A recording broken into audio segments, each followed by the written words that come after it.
Hello, my name is Tiandra Foster.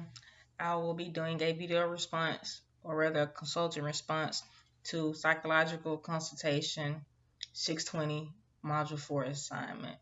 So we were asked to do a 8 to 10 minute video response of consultant responses for this week's assignment. So there will be two scenarios, scenario 1 and 2, and then the consultee would ask a question to the consultant, and the consultant 1 and 2, there'd be two responses, and then which consultant response is more effective, we had to tell why, and how would you have responded if you were a consultant, and why. So I'll read it out loud, and then I'll talk about consultant response 1 and 2 to each scenario.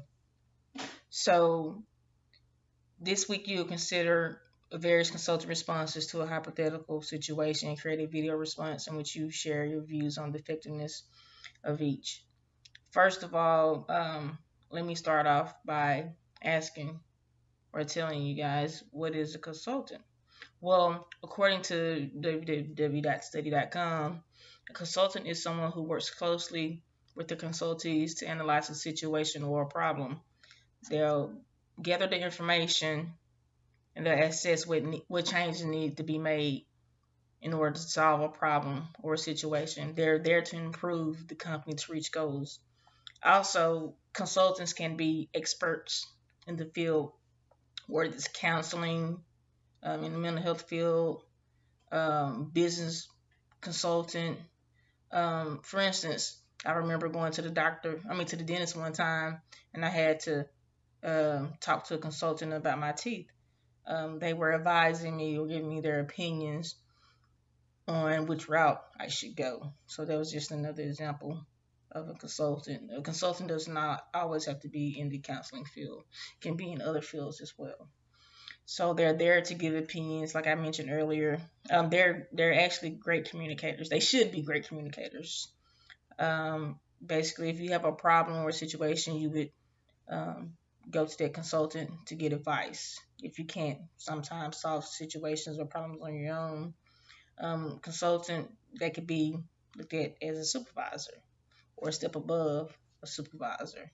They're just giving you the expert opinion, and they work to find a solution uh, to a problem. Now, consultants they should be experienced professionals. So, scenario number one: consider. I'm sorry. Consultee says this job is so stressful.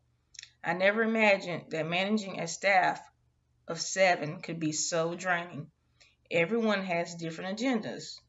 No one seems to realize that I can't please everyone all the time. Consultant 1 responds by saying, it sounds like you feel a lot of pressure to keep everyone happy, and no one seems to realize how hard it is. Consultant number 2 says, just from talking to you for 10 minutes, I can see that you're not assertive enough and your employees have lost respect for you. I think one goal for our work together should be for you to become more assertive. Um, Consultant 1, I would choose the second response to a consultant, but consultant 1 um, sounds like they don't like confrontation, but who does like confrontation? But being in a role as a consultant, you have to be just a little aggressive, but aggressive in a positive way. You have to know how and learn how to give feedback. Um, I just don't think that this was enough wordage for the consultee to be on the one side. I just feel like they consultant 1 should have gave more feedback instead of just kind of pretty much siding with the consultee. Yes, the consultant may have been in the consultee's position before, but I think that the consultant 1 should have just been a little more of a mentor instead of just saying, I know you feel a lot of pressure, but what job doesn't have a lot of pressure? I just didn't think he verbalized a lot on that. And consulting too, I think that was great energy and real good feedback. Like they say, consultant wanted um, to see more teamwork if the consultant was to be more assertive. Like they say, teamwork does make the dream work. And sometimes you can't just be too nice and over easy, because if as a consultant, if you don't get straight to the point, um, the consultant could be actually slacking in their job duties or their job descriptions. But if you just lay it out in a nice professional way to set them aside and say, hey, this is what you're doing in a one-on-one situation. But yeah, I will put them to the side and ask them, do they actually understand their job duties? And if not, this is what you can do better. How about this, or how about that? Let's try another plan. Would you like to go and shadow someone? Would you like to uh, go through more training? Is there anything else that I can do as a consultant that could help you? Those would be some ideas that I would go by. Okay. Scenario number 2. All right. Now consider the following 2 consultant responses to a consultee who has approached a school counselor for help with the child. The consultee says, I'm really worried about Madison. She seems to cry too easily. I'm wondering if something is going on at home. Consultant 1 responds, tell me a little more about what you're seeing. Consultant 2 says, what time is the next faculty meeting? Okay, consultant 1 seems a little more concerned because the consultee sees changing behavior. They're worried. So that's when they would go and talk to the consultant. What are you seeing? Describing behaviors, giving description, moods.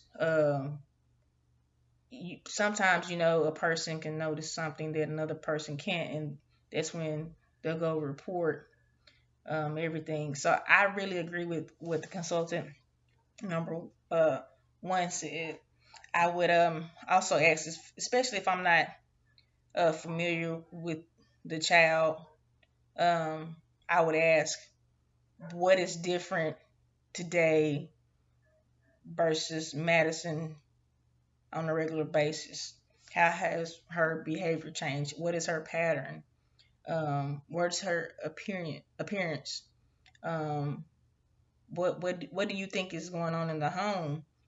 And actually, I would ask her to have her ask Madison, is everything going okay in the home?